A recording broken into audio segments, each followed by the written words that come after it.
I know everyone and their mother has been making videos about the state of AAA gaming over the last few months, but this is something I've been thinking about for a long time now, so hear me out.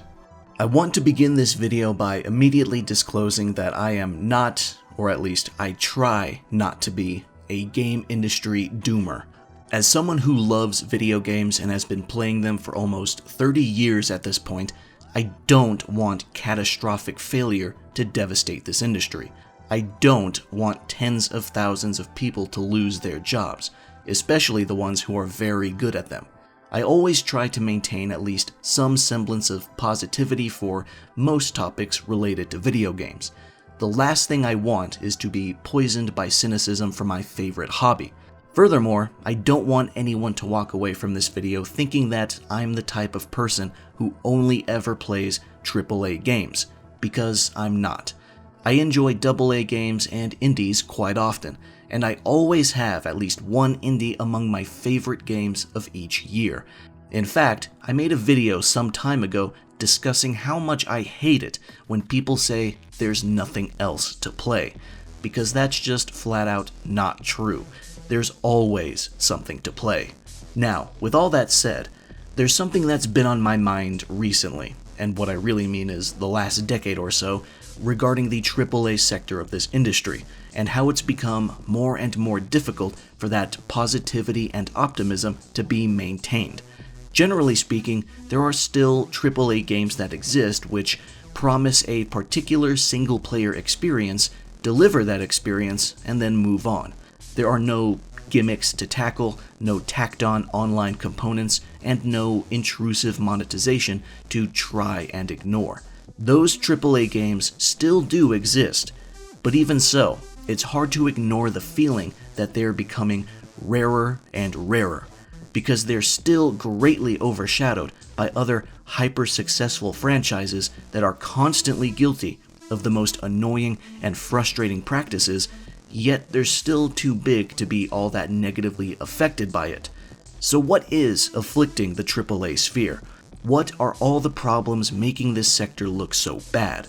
Well, I've made a list of talking points about stuff I've observed, and I will admit right off the bat that these are things that aren't completely exclusive to AAA games.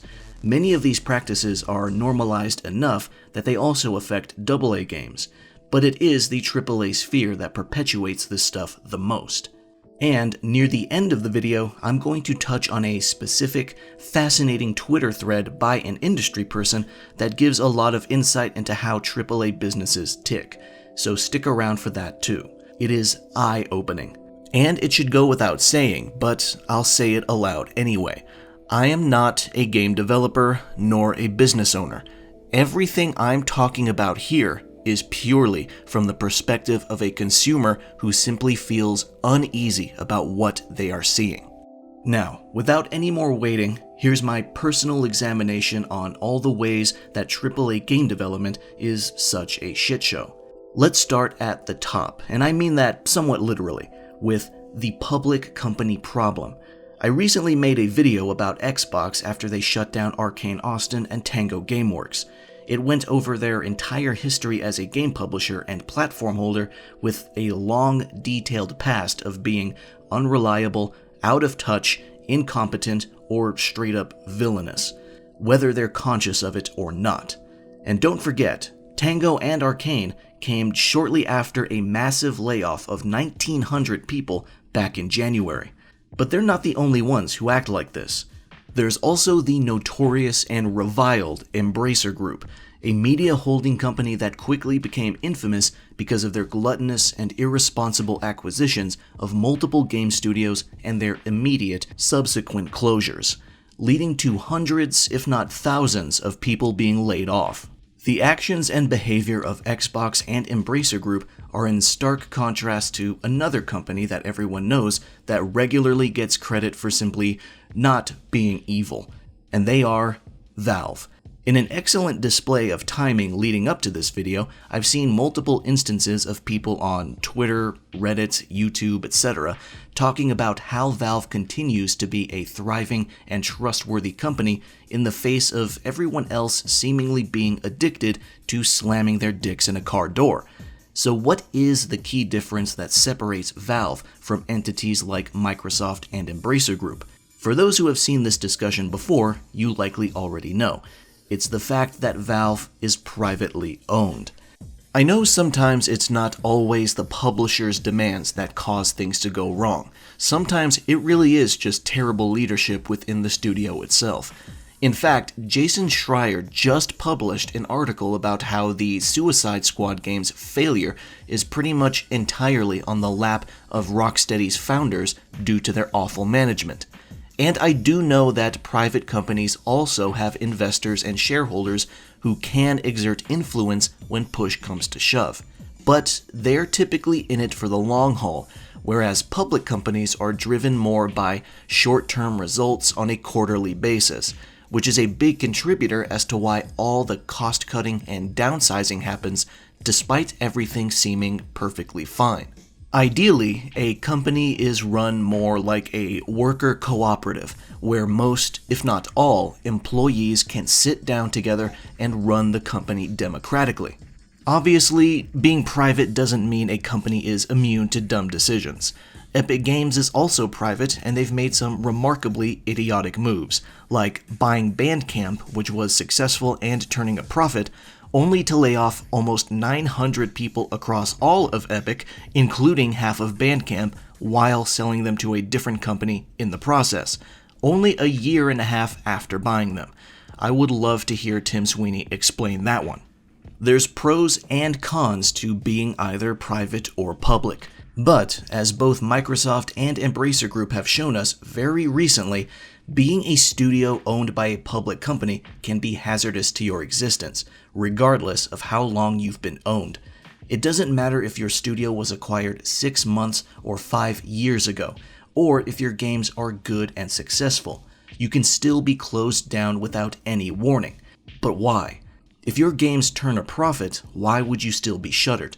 Because the shareholders wanted it. They might not have wanted your studio to get closed down specifically, but they did demand that costs be cut, and the coin flip decided it was your team who was going to eat it.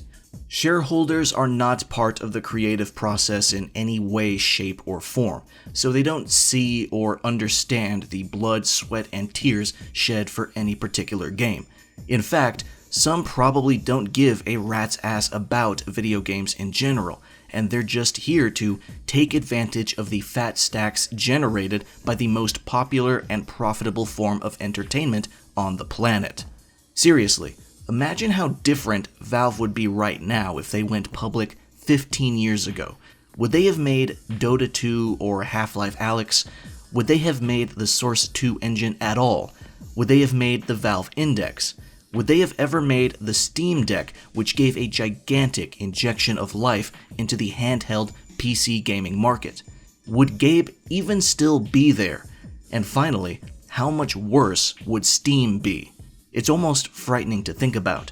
But private companies, particularly those who have already hit their stride and are allowed to coast on calmer waters, don't have to bother with these concerns. You know what other company is private? MiHoYo, the developers of Genshin Impact, Honkai Star Rail, and the upcoming Zenless Zone Zero. They're making money hand over fist with the two most popular free-to-play RPGs on the market right now, and they accomplished that without shareholders breathing down their neck, demanding constant cost-cutting to chase endless green arrows, quarter by quarter. Shareholders are in a position to see a budding company, swoop in, give it a cash injection, stay long enough to then drain as much as they can, and then peace out at the first sign of trouble and face no consequences when the company faces imminent doom. They often have a short-term, quarter-to-quarter mentality, which is directly antithetical to how the game industry works, because a single video game can take anywhere from 2 to 6 years to come out. For shareholders, their holy grail is a company that somehow makes more money than the previous quarter without producing any goods at all. Speaking of goods, before we continue, I'd like you all to know that I've finally opened a merch store. As of right now, I have 2 shirt designs, one of which is a tribute to Hironobu Sakaguchi, creator of the Final Fantasy series. I also have a beanie with my logo embroidered on it. Both shirt designs are available in lightweight fabric and heavyweight cotton. I've already ordered samples of everything for quality checking, and I can confirm they look great in person. If you're interested, visit mildconviction.com or check the store tab of my YouTube channel page. Let's get back to the video. Now, related to companies that just don't care is the second talking point, which is more or less a subsection, and that is wasting talent and opportunities. I already touched on layoffs a minute ago, so I'm not going to retread that. Plus, if you want even more thoughts on that, you can watch my recent video about Xbox. A different form of wastefulness that I want to touch on is the act of repurposing an entire studio and making them do something else, especially turning them into a support studio that no longer makes their own games. EA used to be guilty of this quite a lot. I think their most recent example is turning Ghost Games back into a support studio after they had control over the Need for Speed franchise for several years, which is really unfortunate because right before this happened, they had managed to hit a good stride with Need for Speed Heat, which I do enjoy a bit more than Unbound. Historically, Activision has done this a few times, specifically by taking studios such as Treyarch and Raven Software and throwing them into the Call of Duty vortex. But they've done it a couple times more in the last few years. Remember Tony Hawk's Pro Skater 1 and 2, the excellent remake of the legendary first 2 Tony Hawk games? It was made by Vicarious Visions, and it released to excellent reviews, and it was the fastest selling game in the entire history of the series, reaching 1 million sales in 2 weeks. It goes without saying, but fans were clamoring for more. The game's success made it seem like it was obvious that we were going to get a remake of 3 and 4 as well. So, how did Activision reward Vicarious Visions for their fantastic game? Well, they renamed them to Blizzard Albany and sent them to work in the Diablo mines as a support studio for Diablo 2 Resurrected and Diablo 4. So, as of right now, there's about 0% chance of getting a new Tony Hawk game from them. They're another studio under the Activision umbrella sacrificed to push out more installments of their biggest moneymakers, because that's the one crime that Tony Hawk's Pro Skater is guilty of. It just doesn't rake in the big bucks like Diablo. Toys for Bob also had this happen to them as well after making Crash Bandicoot 4 and Crash Team Rumble. They were dangerously close to being turned into another Call of Duty support studio, and even had 89 people laid off until they were able to thankfully escape and spin themselves off to become an independent studio. Activision basically told the whole world that it doesn't matter if a new franchise game was good and successful compared to past titles. If it doesn't make cash hand over fist like Diablo and Call of Duty, then it's not worth making at all.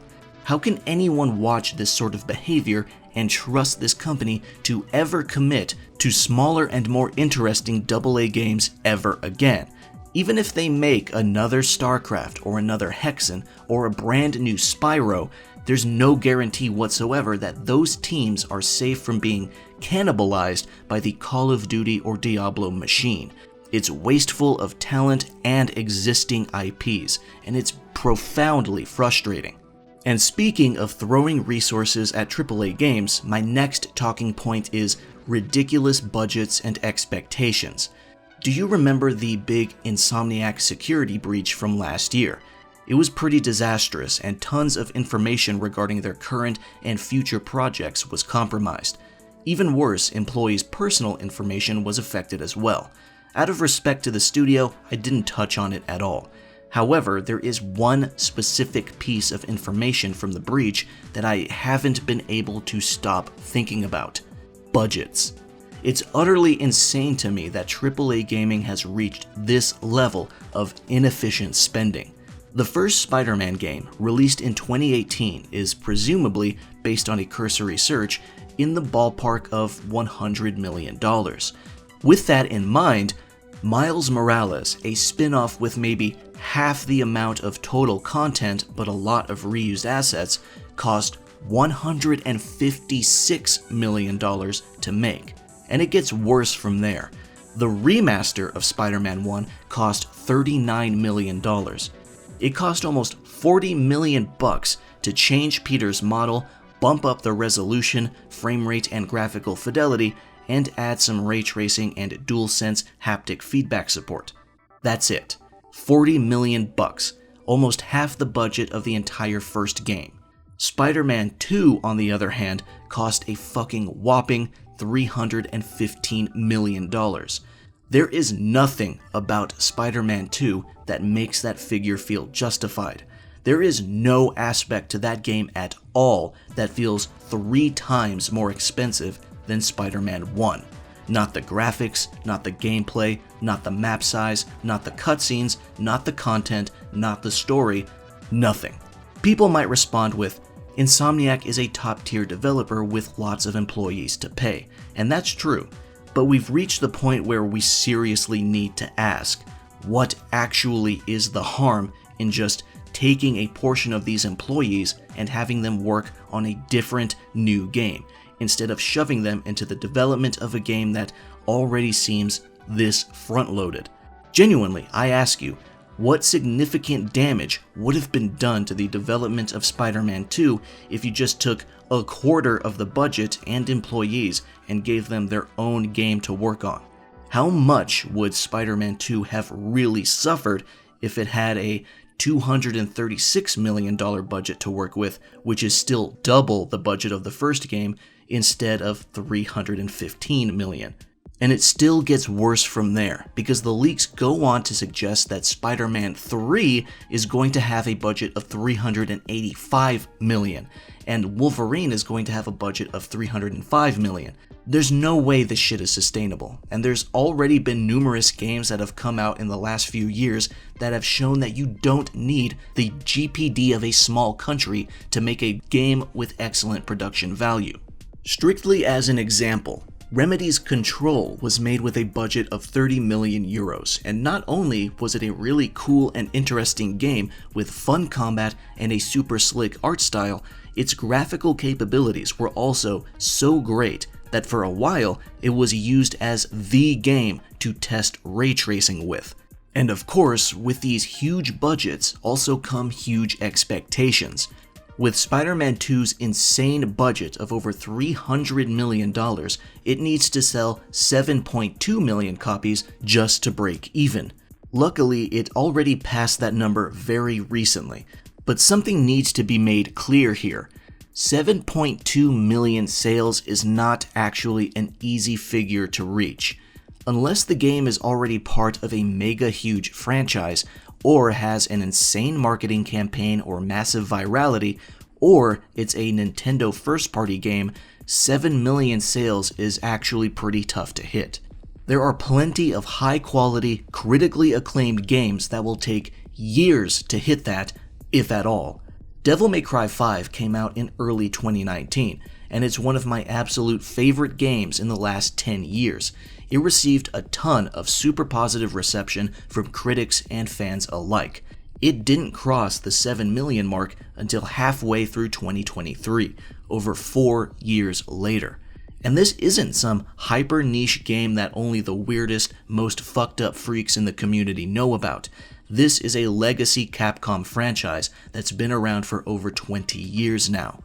And Capcom themselves used to have an awful habit of unreasonably high expectations back in the late 2000s and early 2010s. It was really annoying. They expected every new game of theirs to break records, and lo and behold, they realized that wasn't sustainable and started to reel things back a bit. And guess what? It worked out great. Ever since they restructured and managed themselves better, continuing to pump out quality, in-house developed games and setting more realistic expectations, their numbers have been through the roof. And over the last couple years, they've increased the base pay for all employees multiple times. a pretty stark comparison to what American companies do, which is instead give most of that money to the executives who barely participated in the creative process at all, and the aforementioned shareholders who are ready to jump ship at the first sign of trouble. Now, I mentioned Nintendo a minute ago, so I want to give you a number, and that number is 20,660,000. Do you know the significance of this number? This is the number of sales for Super Mario Party for the Switch. This is a number that only a handful of games not made by Nintendo can even hit. Do you think the budget for Super Mario Party was anywhere close to $300 million? How about $100 million? This is why when people talk about competition between consoles, they typically mean Xbox and PlayStation, because Nintendo is too busy making $1 billion on games that cost a roll of duct tape and a pair of used sneakers to make, compared to the biggest hits from Sony and Microsoft that need to sell 5 million copies or more just to break even. Another disappointing aspect of expensive game development is the length of time between games. And this is our next point: unreasonable wait times. This is less about the business and financial side of things and more about consumer frustration. Video games are a highly collaborative medium with a huge variation in scale, so of course, some games take longer to come out than others. But there are some franchise titles that suffer immensely from spending way too long in pre-production, where the hard work hasn't even truly begun yet. Or they belong to a studio that works on one game at a time but has multiple active IPs. This isn't that bad of a thing in a genre that's already saturated with similar games, but some franchises have an iron grip on a particular type of experience that other studios haven't really emulated all that well. A perfect example of this is The Elder Scrolls. There's no other big-budget, first-person, high-fantasy RPG that offers an experience that truly feels comparable to an Elder Scrolls game. Some games come within the ballpark, kinda sorta, but they're not the exact same.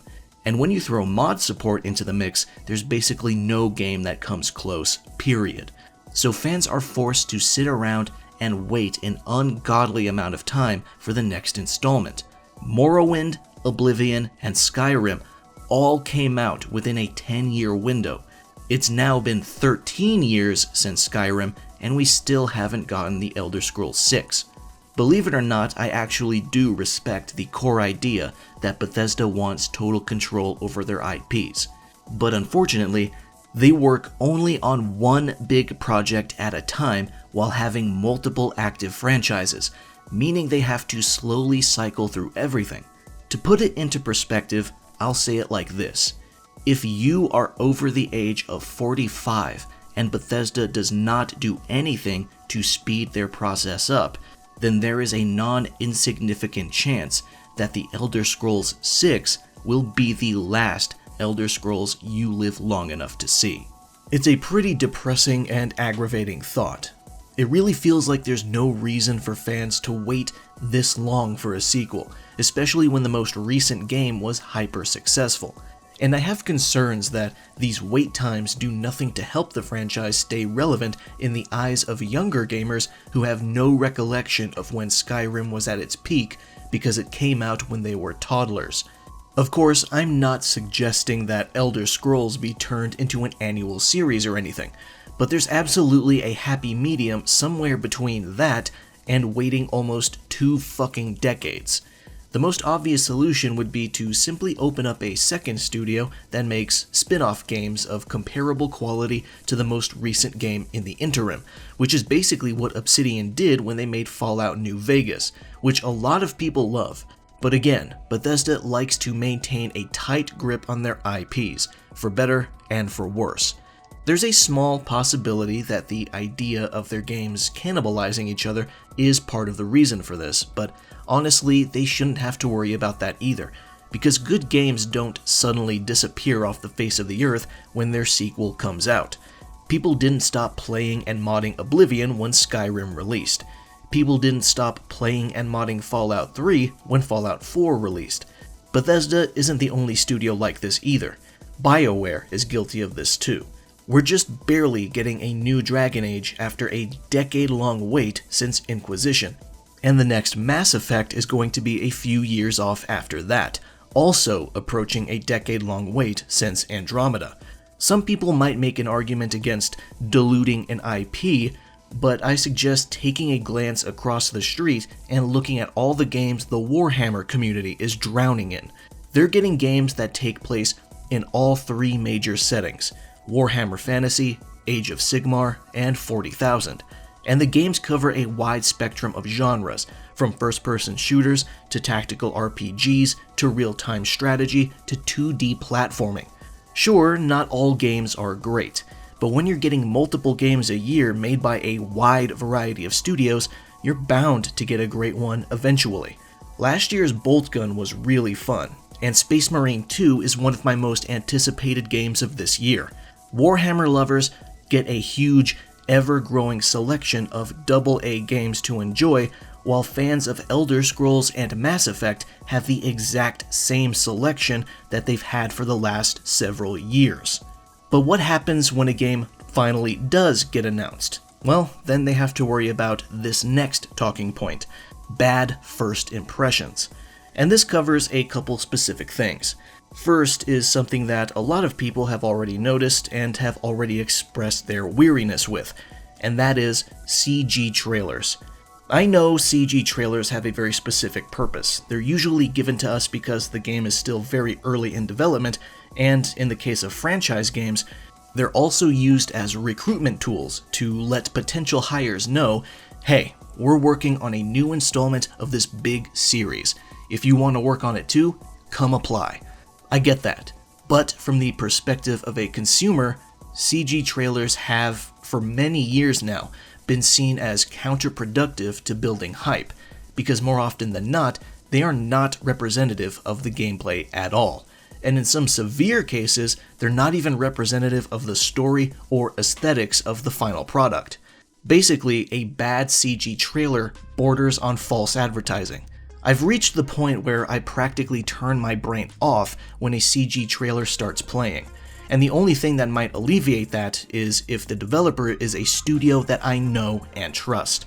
For example, From Software announced both Elden Ring and Armored Core 6 with CG trailers, but I can forgive those because I am deeply familiar with FromSoft and love their games, so I can easily hand them the benefit of the doubt. Studios that do not have that trust are ones who are new and unproven and are likely making another live service game. They don't have the track record yet to get away with a CG trailer from a consumer perspective, and I'm really tired of seeing them try. I will never, ever have my interest piqued by a CG trailer for a new IP from a new studio. Then we have the next hurdle of bad impressions to avoid: bad launches. Remember that period about a year or so ago where it felt like every other AAA dev was releasing a Twitter apology letter for the horrendous state their game launched in, going all the way back to Cyberpunk 2077. I don't think it's happened recently, so we have that going for us, but regardless, it is really weird and annoying that it's usually the biggest and most expensive games that end up apologizing for the piss-poor state they release in. Isn't all that money supposed to prevent disasters like this? What good is an expensive new set of clothes if you can't stop yourself from tripping into a mud puddle on your first step out the door? Palworld launched in a better state than some AAA games, and judging by interviews with the developer, that game is lucky to even function. Now our next talking point is something that's honestly part of the video game industry's DNA, and honestly it's not even inherently a bad thing, but recently a lot of publishers have been trying to go about it in a very catastrophic way, and that is trend chasing. Again, trends have existed in video games since basically forever. If you're old enough to remember how many shameless ripoffs came out after the success of Street Fighter II, then you already know this. However, with the ridiculous growth of video games since then, trends can last longer, and the leading games within those trends can stay in the lead pretty much the entire time. When a new trend starts, the game that started it and the first one or two other games after that, which offer a comparable but still unique experience, are the ones that stay at the top. Basically, when a new game comes along and tries to break into an established genre that has its de facto top dogs, it's probably not gonna last, because only 2 to 3 games/series can truly dominate in any given space, and it's extremely difficult to dethrone them. So you want to make a battle royale game? Well, good fucking luck trying to stand out among Fortnite, Apex, and Warzone. Want to make a competitive team-based shooter? Well, good luck trying to stand out among Overwatch, Valorant, and an upcoming Marvel game. Want to make a live service shooter you can play both by yourself and with friends? Good luck trying to stand out among Destiny and Warframe. You want to make a free-to-play RPG?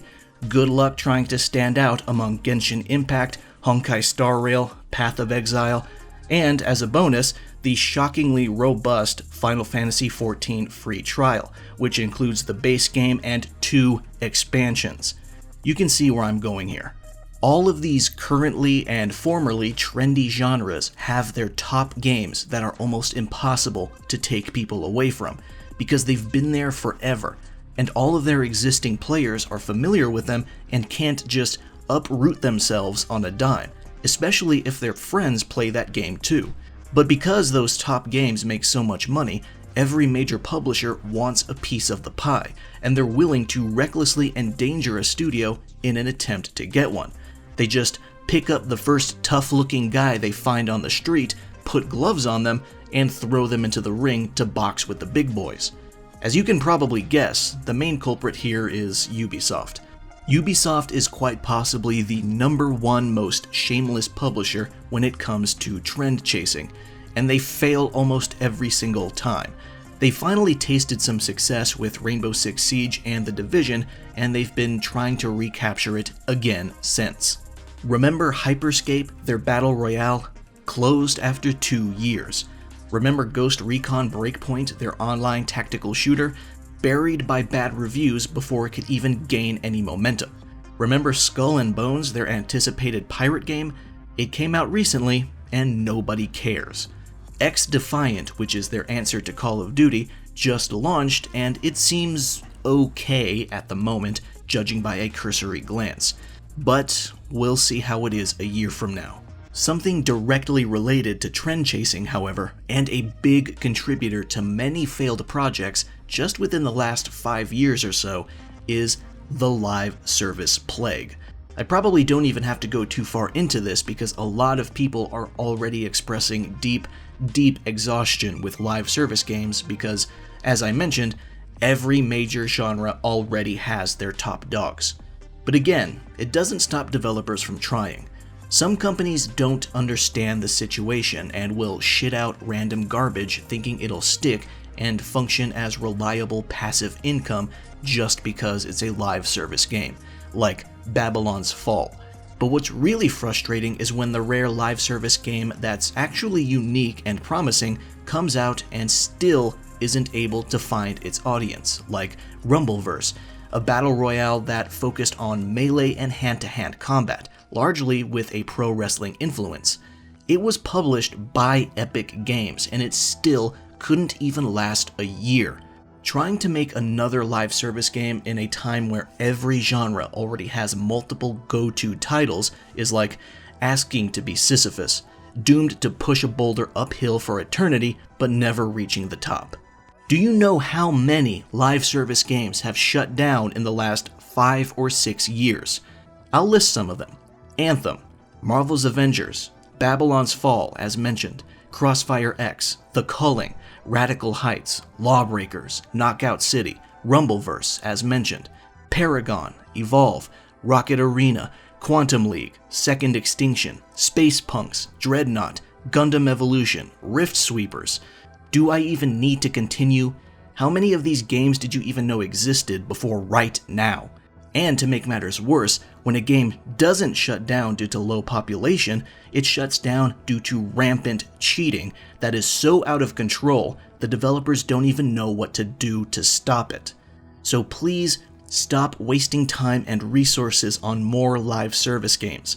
History has already shown that even if your game is unique and good, it will still likely fail because everyone who would be playing a live service game is already committed to one of the top games that's already been around for years.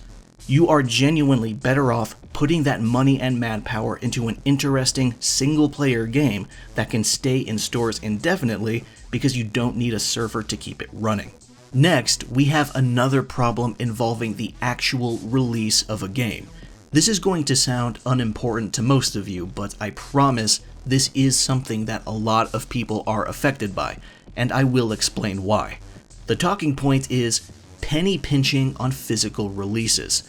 I made a video not too long ago where a portion of it was dedicated to talking about the myths revolving around physical games, and one of those myths was discs don't have games on them anymore, they're just for verification. And this myth is extremely fucking irritating because it is easily disprovable by just disconnecting your console from the internet, putting a disc in, and fucking watching it install the game from the disc. But I digress. A lot of people online downplay how prevalent physical games still are. As I mentioned in that other video I just brought up, Sony themselves stated that physical game purchases still bring in over $8 billion in revenue, which is about the same amount that digital full game purchases also bring in. Contrary to all the doom and gloom FUD you might hear, physical games are actually still fairly healthy, and major publishers penny pinch on these physical releases by not putting the full game in the case. And Microsoft and Activision are two of the most guilty parties with this. Let me explain. We all know that Call of Duty has a history of being gluttonous with how much space it takes up on our storage. They're big games. But if I recall correctly, the last time a Call of Duty game was fully on the disc was Infinite Warfare in 2016. Since then, every Call of Duty has excluded a huge chunk of the game from the disc and forces people to download it anyway in order for the game to be played. Why does Activision do this? It's simple. They penny pinch by not printing a second disc. That's all. If a game does not fit on one disc, you can just print the rest of it on a second disc. This is not a new or revolutionary method. PC games have been doing this for decades. There's also numerous console titles that have multi-disc physical editions. Cyberpunk 2077, Red Dead Redemption 2, Final Fantasy VII Remake, Final Fantasy VII Rebirth, The Last of Us Part 2, Mortal Kombat 11, Horizon Forbidden West.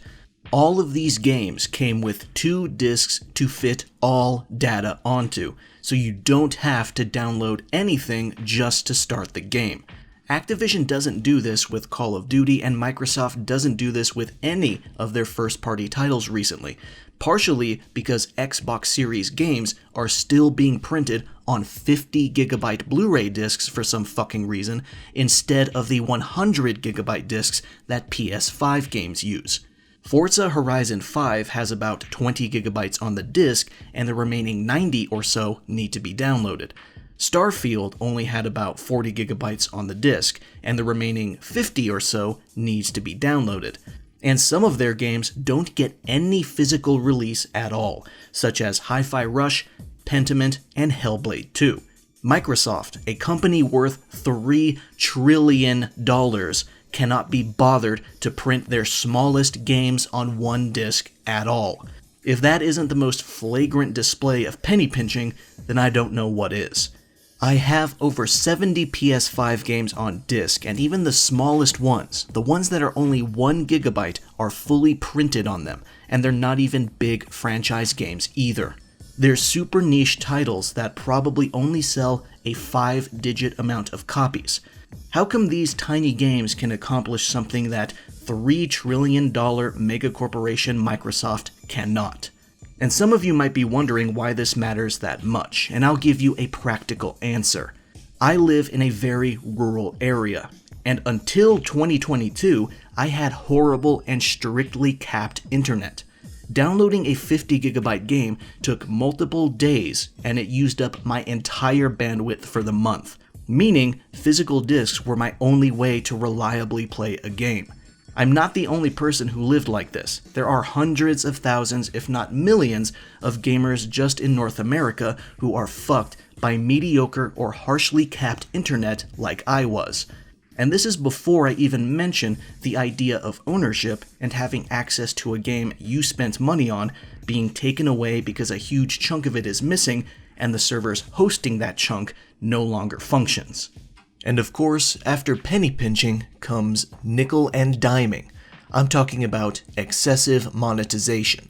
There used to be a time where gacha games available only on your phone were considered the worst offenders of planting worms in your brain and getting you to spend more and more money on premium currency so you can collect your waifus.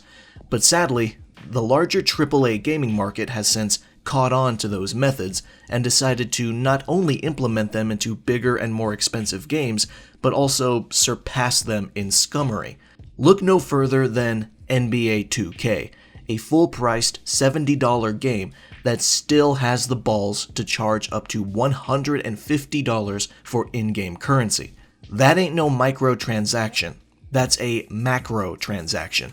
And even worse, some games have their entire pacing and progression designed around the existence of its microtransactions, and you're forced to either grind a ridiculous number of hours to unlock something, or buy a microtransaction that would give access to it immediately. In fact, almost every game with microtransactions adopts the same manipulative pricing pattern that forces you to buy more in-game currency than you actually need.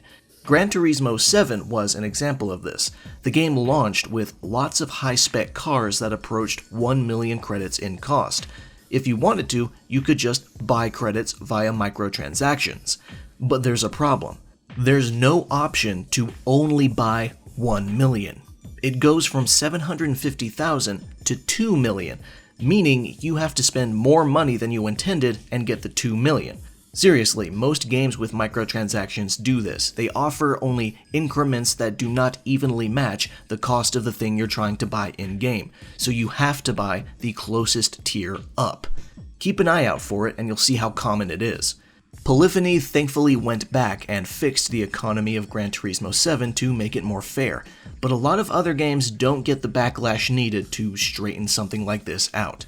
And the questionable monetization still doesn't stop there. The gaming industry has recently become extremely obsessed with offering multiple editions of a game at launch. Years ago, it used to be simpler. It was often just the standard edition and the gold edition or whatever that included a year-long pass for future DLC. This was already dubious because this was publishers asking you to spend money on future content you haven't even seen yet. This was already pushing boundaries, but they just kept going. And now there's games with so many editions at launch, they need full-blown visual charts to showcase what you're buying with each one. And more often than not, all the editions that are more expensive than the standard one only include digital items. It's pretty rare for deluxe editions to even have any interesting physical goodies and knickknacks anymore. Why? Well, it's because digital items don't cost money to manufacture and ship. This is basically a continuation of the penny pinching by not printing that one extra disc. Publishers are trying to squeeze that extra $10, $20, $30 or more out of you by giving you some bullshit extra items in-game because it costs virtually nothing for them to make and offer it. It's essentially pure profit. The most recent notable offender is Assassin's Creed Shadows, because, of course, Ubisoft is also guilty of this. $70 for the standard edition, an extra $40 on top of that for the season pass, which, again, we don't know what that future DLC will actually contain, and 3 days early access. Another extra $20 on top of that for the Ultimate Pack, which is just some gear, skill points, and a filter for photo mode. That's it. Another very recent incident was Escape from Tarkov. You see, Tarkov used to have a version of the game called Edge of Darkness Edition, which cost $150, and owners of it would get free access to all subsequent DLCs. However, this past April, Battlestate Games discontinued Edge of Darkness Edition and announced a $250 version of the game called the Unheard Edition, which would include exclusive equipment and an offline PvE mode. But they shortened the free DLC access from Edge of Darkness Edition to just 6 months. And to make things even worse, the new offline PvE mode is not considered DLC. It's considered a feature. So even previous owners of the $150 edition of the game cannot access it, so they have to spend an extra $250 for it. Yes, you heard right. Battlestate Games tried to charge $250 for an offline PvE mode for their 7-year-old game. As expected, the community became extremely angry extremely quickly. The backlash was so loud and vicious, even Helldivers 2 developers, Arrowhead, got in on the fun. To make matters worse, Battlestate followed up with a dogshit non-apology where they tried to redefine what DLC is to conveniently suit their needs, and while also basically saying, "Sorry you feel this way," instead of actually taking responsibility. And it still doesn't stop there. Sigma, the owner of Evasion, an event production team, was kicked out of Tarkov's Emissary program, a type of content creator partnership, for speaking out against Unheard Edition. Obviously, I could keep going. There's enough disasters in the history of video game monetization to make a totally separate hour-long video. I've seen a lot of people complain about how bad microtransactions have gotten and think the industry should dial it back. But unless we get legislation going, that's just not going to happen. The infamous Elder Scrolls IV Oblivion Horse Armor came out in 2006, 18 years ago. That means there's an entire generation of now adult gamers who only know the post-DLC era of the gaming world. They're used to this now, and sometimes they'll even readily make excuses for it.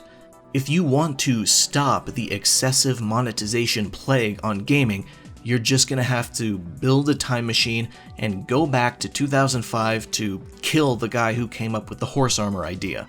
Now the next talking point is something that's started happening more recently. It's a younger and slightly less common occurrence that most people probably don't even notice, and that is the AAA New Studio Cycle. Let me explain this one. Basically, it's when a group of people leave a major AAA studio only to quickly set up a new studio that dives right back into AAA game development without having as much resources as before, and more often than not, they either flirt with failure or just fail outright. Now again, this isn't super common right now, but it has happened enough times in the last few years for me to take notice, and I'm starting to raise my eyebrow at this. Stop me if you've heard this headline before in the last year or so. Former so-and-so studio devs open new AAA studio called Other So-and-so. Now that you're thinking about it, you might have seen it a few times, but how often does this new venture actually lead to success? How often are these new studios' first games just duds? I decided to find out, and it wasn't terribly easy because I couldn't remember all these studios' names off the top of my head. Do you remember V1 Interactive? It was founded by Halo co-creator Marcus Leto and SOCOM co-creator Michael Gutman. In June 2020, they released Disintegration, a first-person shooter with real-time strategy elements. It received mixed reviews and generally fell under people's radars. Less than 1 year after the game's launch, V1 shut down. It's not always that cut and dry. There's a fairly wide spectrum of stuff like this happening. Another example is Deviation Games, a studio founded by Dave Anthony and Jason Blundell, former Call of Duty devs at Treyarch. They partnered up with Sony for a first-party PlayStation title back in 2021, but just a couple months ago, it was revealed that they've been closed before they could even release the game. However, a bit of digging reveals that Blundell might have moved directly into Sony Interactive, which might have caused the dissolution of Deviation, but it seems that other employees might have went with him. Does this mean that the game Deviation was working on also went with him and they'll be continuing the project as a new PlayStation studio, or are they starting all over? I honestly don't know. Next is Ascendant Studios, developers of Immortals of Avium. It was founded by former Sledgehammer Games director Brett Robbins, and the team had a lot of former Telltale Games people in it. And soon the studio grew to over 100 heads in less than a year. Immortals of Avium came out almost a year ago now in August 2023, where it was totally buried by Armored Core 6 and Starfield. It received mixed reception and things immediately went south. They laid off 40 developers less than a month after the game released, and just recently an additional 30 were placed on furlough. After that, we have Counterplay Games, made up of people who worked on Ratchet & Clank, God of War, Diablo 3, Gears 5, and more. In 2020, they released Godfall, a looter slasher. It received pretty middling reception, but it didn't seem to be a total commercial failure. Regardless, it's been more or less radio silence from them since, and while it wasn't widely publicized, it does seem that they were hit with recent layoffs as well. All of these studios are not in the exact same situation, but there's something here that just makes me feel a little bit uneasy. It just seems like a needlessly risky move to leave AAA development only to jump right back in under a new studio with fewer resources, especially when the new studio grows insanely fast like Ascendant did. There's also been a number of other studios announced that make me kinda concerned. For example, there's Absurd Ventures and Build a Rocket Boy, both founded by former Rockstar Games top dogs Dan Houser and Leslie Benzies, respectively.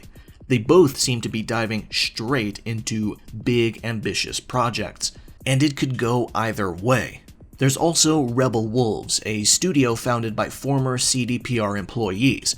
Their website's headline even says they're making a AAA RPG. Out of all the studios I've mentioned in this section, I am the most optimistic about this one, but I still have my reservations. And finally, we have Firewalk Studios, whose first game is going to be Concord, the new 5v5 hero shooter bankrolled by Sony, and people are reluctant about it, to say the least. And this actually segues pretty well into what I consider to be the second most important talking point in this whole video, behind only the public company problem, and that is the fear of being less than AAA. I'll admit this is mostly vibes based on my part, but let me give my explanation and hopefully you can see where I'm coming from. Generally speaking, it feels like studios that have already gone down the AAA road are hesitant or sometimes downright terrified of the idea of turning around and going back. The first publisher that comes to mind is Sony. Seriously, go back and look at the list of all games published by Sony and compare their PlayStation 1, 2, and 3 output to their PlayStation 4 and 5 output. Back in the 90s and 2000s, they had fingers in every pie. It doesn't matter what genre it was or what budget level it had, they had a game for it. Rhythm games, shoot-em-ups, tactical RPGs, a series for every major sport, a fuck ton of different racing games, horror games, fighting games, platformers, licensed games, and more. And then you reach the second half of the PS3 era and you can actually see how they slowly came to the decision to never put out anything super niche or cheap looking ever again, or just focus on one major franchise for each genre, giving it a huge money injection and then just letting the others die off. In fact, the PS3 and 360 era are considered ground zero for a ton of horrible habits and practices I talked about here. I even made a video about that too some time ago. Sony doesn't need to make a variety of racing games when they just have Gran Turismo. They don't need to make a variety of sports games when they have MLB The Show. But then you look at their overstuffed library of third-person action-adventure games and you realize their main goal now isn't to be interesting and experimental, it's to make games that everyone likes. They don't need to make horror games like Siren anymore because The Last of Us is an action-adventure game with occasional horror in it. That's more than enough, right? And if Sony has a genre they can't cover themselves, they can just rely on bought exclusivity, sometimes permanent, sometimes temporary. Sony doesn't need to make a fighting game when they can just cut a deal with Capcom for Street Fighter. Sony doesn't need to make another Ark of the Lad or Legend of Dragoon or any JRPGs themselves because Square Enix will cover it for them. But with Square recently coming out and saying exclusivity is fucking over their financials, Sony is about to lose them too. This is why I cherish the 2021 game Returnal so much. It's a third-person psychological horror bullet hell roguelite, the kind of game that PS2 era Sony would have bankrolled without a second thought, and I love it. It was my second favorite game of that year.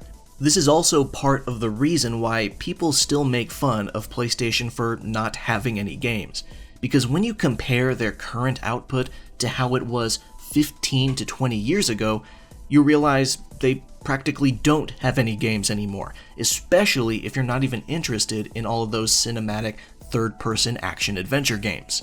You know what platform holder doesn't have this problem? Nintendo. Nintendo has just a stupidly long and dense list of first-party games because they don't focus on making everything a big-budget blockbuster. For the most part, they fully embrace the AA lifestyle. Smaller or more focused but high-quality games that only take 2 to 4 years to make, and it works out excellently for them. Nintendo games have probably half the budget, yet double the sales of most other AAA games. Seriously, look at the numbers. Luigi's Mansion 3 isn't even in the top 10, but it still sold over 14 million copies. Final Fantasy VII Remake, which is out on PS4, PS5, and PC, is only about halfway there. Granted, Nintendo is also in a special situation where their first-party library is basically all that they have. If you own a Switch plus any other platform, then most likely you're going to buy third-party games on that other platform for better visuals and performance. And that's if that third-party game is even on the Switch to begin with for a choice to exist.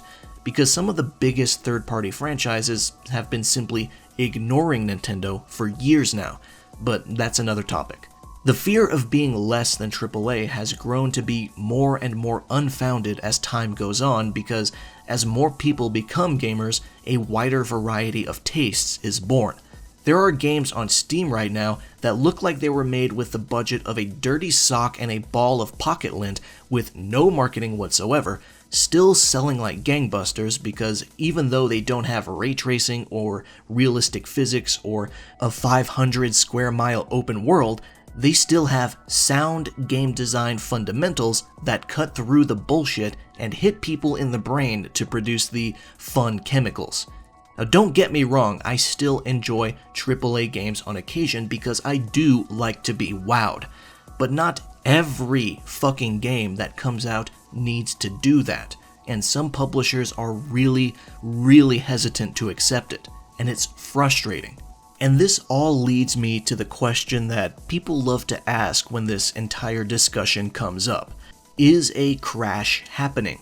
Well, I can't tell the future and I'm not some godlike market analyst, but the game industry overall is in no danger of a crash because you can't really crash an entire industry that still makes more money every year. However, if AAA game development doesn't shape up soon and keeps pushing forward with insane budgets and equally insane expectations while also laying off people left and right, then yeah, I wouldn't be shocked if the AAA sector specifically suffers some pretty devastating losses, and only a handful of companies will come out unscathed because they're either super efficient like Nintendo, or they actually do make a lot of money back on their massive budget games. While we're still talking though, I do want to take the opportunity to show you a very fascinating Twitter thread by a man named Jacob Navok, a former Square Enix employee who reported to 2 CEOs for a decade and ran his own subsidiary. I started writing the script for this video before I ever discovered this thread, and I was surprised at how many things he said that basically validated my own criticisms and suspicions. He made some very enlightening and honestly kind of depressing comments on how business decisions work in the AAA space. The first major detail he shared is that When a big, publicly owned publisher like Square Enix makes a game, they calculate their expenses based not only on budget, but the return rate of the stock market. In the example he uses, if a game costs $100 million to make and takes 5 years, then you have to beat what the business could have returned investing that $100 million into the stock market over that period. For 5 years prior to February 2024, the stock market averaged a rate of return of 14.5%. Investing that $100 million into the stock market would net you a return of $201 million, so that would be the ROI baseline. All of this means that publicly owned game publishers have to compete with high-level stock trading in order to keep their investors. That's fucking insane. A single video game has to outperform the stock market to be considered a success in the eyes of shareholders. This is why some publishers say that their games are not selling well, even though the actual sales numbers don't seem all that bad. Normal logic says that anything you make back after your total budget is profit, but in the eyes of shareholders, that's when you start the journey to reaching baseline, which may be significantly higher, and you aren't considered a success until you reach that number. It's bizarre and perverse, and it's not just the gaming industry that this is happening to. Think back to all the studios owned by publicly owned publishers that have been closed over the years because their games were supposedly failures. Were they actually failures based on not making money past their budget specifically, or were they failures because they didn't reach the significantly higher stock market inspired goal, which may be double the budget instead? There is a chasm of a difference. Jacob's thread continues to touch on how AAA games also compete with the most popular free-to-play titles like Fortnite and Roblox, and this part plays into the long wait times, trend chasing, and live service plague I mentioned earlier. He basically says that it's very difficult to convert young gamers over to these legacy franchises like Final Fantasy because it takes way too long for a new mainline title to come out. In his example, he says, if you're a younger gamer in your teens, you may not even be thinking about Final Fantasy. If you are 13 years old now, you were 5 years old when the last mainline Final Fantasy, FF15, came out. Your family may not own a PS5 and you may not care. You're satisfied with Fortnite or Roblox or Minecraft with your friends on your phone or laptop. I'm not saying that this is the case for everyone, but it is certainly a trend. The old AAA franchises do not seem to be converting the younger generations that the industry was counting on for growth, and instead, free-to-play social games on mobile are where they spend their time. This is the reason every publisher chased live service titles. Audiences clearly gravitated toward them, and profits followed in success. It doesn't seem obvious at first, but he is onto something. A lot of the most passionate Final Fantasy fans that exist are passionate because most of them got into the series at a young age, including me. But nowadays, Final Fantasy doesn't capture the attention of a 16-year-old because it takes up to 7 fucking years, almost half their life, for a new mainline entry to come out. It's hard for a kid to get excited about a series they've only seen twice so far in their lifetime. This also plays into why Nintendo games continue to succeed. With their tighter release schedule facilitated by smaller and more focused games, they always keep their franchises at the front of people's minds. Jacob's thread was very eye-opening and also very bleak.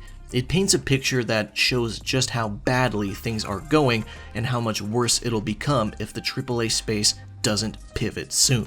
And now, let's finish off this examination by trying to give some answers, specifically to the question of how can we fix all of this? And I personally think there's a few aspects to it for both the company side and consumer side. First and foremost, if you are a developer and you work at a private company, please, for the love of God, try to stay private. And also, don't try to box with the other AAA heavyweights or chase the live service bag. Unless your game goes viral, you're unlikely to find success. And honestly, even if your game does go viral, that's not a guarantee that it'll have the legs to last as long as, say, Among Us.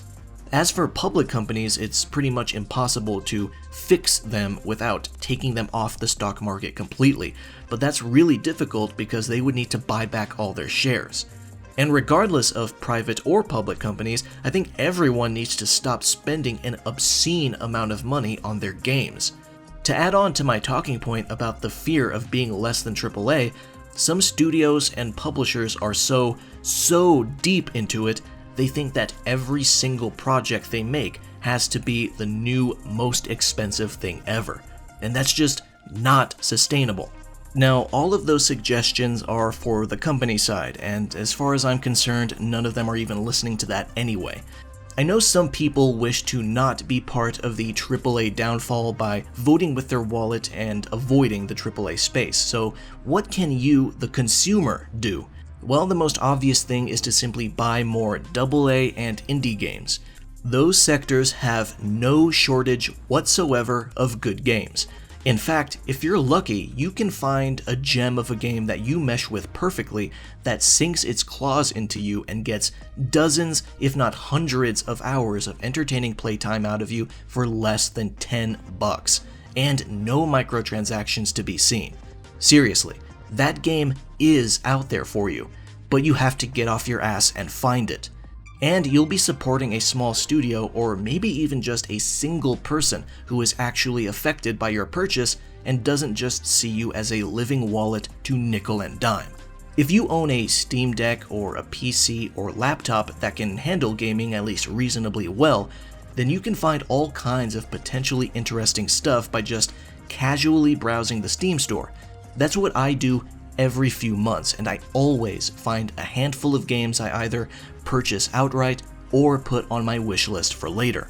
The world of video games is extremely vast, and sitting around playing the same 2 or 3 series you've always been playing is the equivalent of never leaving your neighborhood. There are numerous games out there waiting for you to call them your new favorite. I promise you. And that pretty much covers it. From shareholders, to obscene budgets, to insane wait times, to overzealous monetization and bad first impressions, the AAA gaming realm is in pretty piss-poor condition. And things might turn cataclysmic if changes aren't made in a reasonable time frame. Again, I am not an industry doomer, or at least I try not to be one. I don't want thousands of people out of a job, especially not after how many already lost their jobs in the last year and a half of relentless downsizing and purging. But if things continue as they have been, it may be unavoidable. Hopefully, it doesn't come to that. This concludes my examination on everything wrong with AAA gaming. Thank you for watching, and I'll see you around.